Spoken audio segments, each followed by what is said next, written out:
ಯತ್ನಾಳ್ ಹಾಗೂ ವಿಜೇಂದ್ರ ನಡುವಿನ ಸಮರಕ್ಕೆ ಕೊನೆಯೇ ಇಲ್ಲದಾಗಿದೆ. ಇಬ್ಬರ ಜಗಳದ ಬಗ್ಗೆ ಹೈಕಮಾಂಡ್ ನಾಯಕರು ಕೂಡ ಯಾಕೋ ತಲೆ ಕೆಡಿಸ್ಕೊಳ್ತಾನೆ. ಇದರಿಂದಾಗಿ ಬೇಸತ್ತಿರುವಂತಹ ವಿಜೇಂದ್ರ ಅವರ ಆಪ್ತ ಬಣ ಶುಕ್ರವಾರದಿಂದಲೇ ಮತ್ತೊಂದು ಸುತ್ತಿನ ವಕ್ಫ್ ಹೋರಾಟಕ್ಕೆ ತಮ್ಮದೇ ಶೈಲಿಯಲ್ಲಿ ಸಜ್ಜಾಗ್ತಾ ಇದೆ.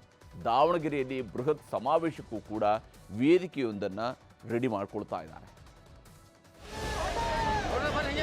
ಈ ಪೂಜ್ಯ ತಂದೆ ಮತ್ತು ಪೂಜ್ಯ ತಂದೆಯವರು ಮಗನ ಮಗನ ವ್ಯಾಮೋಹ ಬಿಡಬೇಕಂತ ನಾನು ಕೇಂದ್ರ ಹೈಕಮಾಂಡ್ಗೆ ವಿನಂತಿ ಮಾಡ್ಕೊತೀನಿ. ಬಿಜೆಪಿನಲ್ಲಿ ಕೆಲವರು ಒಡಕೊಂಡು ಮಾಡಿರುವಂತದ್ದು ನಿಜ, ನೀವು ಹೇಳಿದಂತೆನೆ ಎಲ್ಲ ಬಾಗಲ ಬಂದ್ ಮಾಡಿ ಒಂದೇ ಬಾಗಲ ಇರ್ತೈತೆ ಅಂತ ಹೇಳಿ ಎಲ್ಲ ಬಾಗಿಲುಗಳು ಬಂದಾಗಿದ್ದು ನಮಗೂ ದುಃಖ ಇದೆ. ಡಿಸೆಂಬರ್ ಆದ್ಮೇಲೆ 5-6 ಬಾಗಿಲುಗಳು ಏನಿದೆ ಅದು ಒಂದೇ ಬಾಗಿಲಾಗ್ತದೆ, ಬೇರೆ ಬಾಗಿಲು ಮುಚ್ಚತಕ್ಕಂಥ ಕೆಲಸ ಆಗುತ್ತೆ. ಕಾಂಗ್ರೆಸ್ ಪಕ್ಷಕ್ಕೆ ಎಲ್ಲೋ ಒಂದು ಕಡೆಗೆ ಒಳ ಒಪ್ಪಂದ ಆಗಿದೆ ಅನ್ನೋಂಥ ಒಂದು ಅನುಮಾನ ಕೂಡ ಬರ್ತಾ ಇದೆ. ಹಿಂದೂ ಹುಲಿ ಅಂತ ಬಿಂಚಂತಾರಲ್ಲ, ಯಾಕೆ ಸೋತ್ರು ಇದಕ್ಕೆ ಉತ್ತರ ಕೊಡಬೇಕು.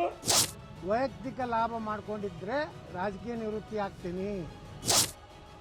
ಮನೆಯೊಂದು 3 ಬಾಗಿಲು, ಕವಲೊಡೆದ ಕಮಲ, ಕವಲು ದಾರಿಯಲ್ಲಿ ಸಾಗಿದ ಕೇಸರಿ ಟೀಮ್. ಹೀಗೆ ಏನೆಲ್ಲ ಹೇಳಬಹುದು, ಎಲ್ಲವೂ ಇದೀಗ ಶಿಸ್ತಿನ ಪಕ್ಷ ಬಿಜೆಪಿಗೆ ಅನ್ವರ್ಥವಾಗ್ತಿವೆ. ಬೈ ಎಲೆಕ್ಷನ್ ಸೋತ ಮೇಲಂತೂ ಭಿನ್ನ ಧ್ವನಿ, ಭಿನ್ನ ರಾಗಗಳು ತಾರಕಕ್ಕೇರಿವೆ.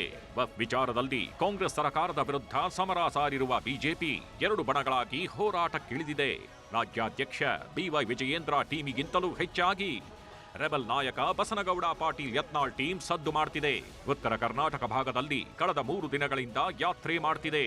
ಬೀದರ್ನಿಂದ ಶುರುವಾದ ಯಾತ್ರೆ ಕಲಬುರಗಿ, ಯಾದಗಿರಿ, ರಾಯಚೂರು ಮೂಲಕ ಸಾಗುತ್ತಿದೆ. ರಾಯಚೂರಿನ ಕಲ್ಯಾಣ ಮಂಟಪವೊಂದರಲ್ಲಿ ರೈತರೊಂದಿಗೆ ಸಮಾಲೋಚನೆ ಮಾಡಿ ಸರ್ಕಾರದ ವಿರುದ್ಧ ಆಕ್ರೋಶ ವ್ಯಕ್ತಪಡಿಸಿದ್ರು. ಮೊನ್ನೆ ಲೋಕಸಭಾ ಇಲೆಕ್ಷನ್ ಹೀನಾಯವಾಗಿ ನಮ್ಮ ಪಕ್ಷ ಎಲ್ಲಿ ಸೋತಿದೆ ಅಲ್ಲಿ ಸಂಘಟನೆ ಮಾಡಕ್ ಬಂದಿದ್ದೀವಿ ಹೊರತು ನಮ್ದೇನು ಸ್ವಾರ್ಥ ಇಲ್ಲ.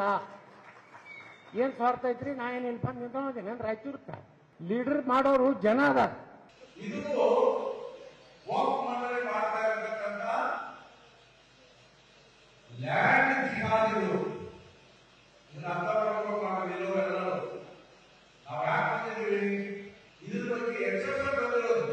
ಇನ್ನು ರೈತರ ಜಮೀನುಗಳನ್ನು ವಕ್ಫ್ ಹೆಸರಿಗೆ ನಮೂದು ಮಾಡುತ್ತಿರುವುದನ್ನ ಖಂಡಿಸಿ ರಾಯಚೂರಿನಲ್ಲಿ ಪಾದಯಾತ್ರೆ ಮಾಡಿದ ನಾಯಕರು ಯಾವುದೇ ಕಾರಣಕ್ಕೂ ರೈತರಿಗೆ ನೋಟಿಸ್ ನೀಡದಂತೆ ಜಿಲ್ಲಾಧಿಕಾರಿಗೆ ಮನವಿ ಮಾಡಿದ್ರು.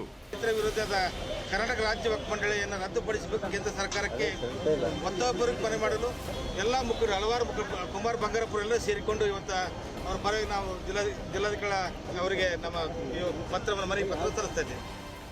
ಹೀಗೆ ರೆಬಲ್ ಟೀಮ್ನ ಅಬ್ಬರದ ಯಾತ್ರೆ ಸಾಗಿದೆ.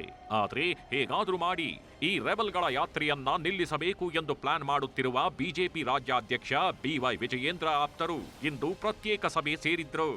ಬೆಂಗಳೂರಲ್ಲಿ ಕಟ್ಟಾ ಸುಬ್ರಹ್ಮಣ್ಯ ನಾಯ್ಡು ಮನೆಯಲ್ಲಿ ಸಭೆ ಸೇರಿದ್ದ ನಾಯಕರು ದಾವಣಗೆರೆಯಲ್ಲಿ ದೊಡ್ಡ ಸಮಾವೇಶ ಮಾಡುವ ಮೂಲಕ ವಿಜಯೇಂದ್ರ ಪರವಾಗಿ ಬಲ ಪ್ರದರ್ಶನಕ್ಕೆ ಸಜ್ಜಾಗ್ತಿದ್ದಾರೆ. ರೆಬಲ್ಸ್ಗಳಿಗೆ ಪ್ರತಿಯಾಗಿ ವಿಜಯೇಂದ್ರ ಆಪ್ತರ ಪ್ರತ್ಯೇಕ ಪ್ರವಾಸ ಫಿಕ್ಸ್ ಆಗಿದೆ. ಮಾಜಿ ಸಚಿವ ಕಟ್ಟಾ ಸುಬ್ರಹ್ಮಣ್ಯ ನಾಯ್ಡು ಮನೆಯಲ್ಲಿ ಪ್ಲಾನ್ ಮಾಡಲಾಗಿದೆ. ಅಧಿಕೃತವಾಗಿ ಬಿಜೆಪಿಯಿಂದ ಶುಕ್ರವಾರದಿಂದ ವಕ್ಫ್ ಹೋರಾಟ ಶುರುವಾಗಲಿದೆ. ಶುಕ್ರವಾರ ಕೋಲಾರದ ಕುರುಡುಮಲೆ ದೇವಸ್ಥಾನದಲ್ಲಿ ಪೂಜೆ, ಬಳಿಕ ಮೈಸೂರಿನ ಚಾಮುಂಡೇಶ್ವರಿ ದೇವಸ್ಥಾನದಲ್ಲೂ ಪೂಜೆ ಮಾಡಿ ಜನಜಾಗೃತಿ ಮಾಡಲಾಗುತ್ತೆ. ಅದೆಲ್ಲವೂ ಆದ ಬಳಿಕ ಬಿಜೆಪಿ ಬ್ಯಾನರ್ನಡಿ ದಾವಣಗೆರೆಯಲ್ಲಿ ದೊಡ್ಡ ಸಮಾವೇಶ ಮಾಡುವ ಮೂಲಕ ರೆಬಲ್ಸ್ ಟೀಮ್ಗೆ ವಿಜಯೇಂದ್ರ ಬಲ ತೋರಿಸುವ ಪ್ಲಾನ್ ಮಾಡಲಾಗಿದೆ.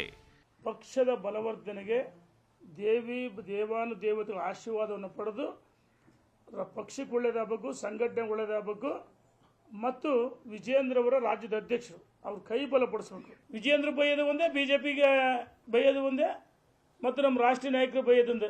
ಮೊನ್ನೆ 3 ಉಪಚುನಾವಣೆ ಸೋಲಿಗೆ ಅವರ ಹರುಕು ಬಾಯಿ, ಅವರ ಹೊಲಸು ನಾಯಿ ಕಾರಣ ಆಯ್ತು. ಭಾರಿ ಹಿಂದೂ ಹುಲಿ ಅಂತ ಬಿಂಚಂತಾರಲ್ಲ, ಯಾಕೆ ಸೋತ್ರು ಇದಕ್ಕೆ ಉತ್ತರ ಕೊಡಬೇಕು. ಯತ್ನಾಳ್ ಟೀಮ್ಗೆ ಕಾಂಗ್ರೆಸ್ ಸಪೋರ್ಟ್ ಮಾಡ್ತಿದೆಯಾ? ವಿಜಯೇಂದ್ರ ಟೀಮ್ ಆರೋಪ ಸುಳ್ಳ ನಿಜವಾ? ಯತ್ನಾಳ್ ಹೋರಾಟದ ವಿರುದ್ಧ ಸಿಡಿದೆದ್ದ ವಿಜಯೇಂದ್ರ ಆಪ್ತರು ಯತ್ನಾಳ್ ಹೋರಾಟಕ್ಕೆ ಅನುಮತಿ ಕೊಟ್ಟವರು ಯಾರು ಎಂದು ಪ್ರಶ್ನೆ ಮಾಡಿದ್ದಾರೆ. ಯತ್ನಾಳ್ ಟೀಮ್ ಕಾಂಗ್ರೆಸ್ನೊಂದಿಗೆ ಒಳ ಒಪ್ಪಂದ ಮಾಡಿಕೊಂಡಿದೆ. ಕಾಂಗ್ರೆಸ್ನ ಕುಮ್ಮಕ್ಕಿನಿಂದಲೇ ಯತ್ನಾಳ್ ಟೀಮ್ ಹೋರಾಟ ಮಾಡ್ತಿದೆ.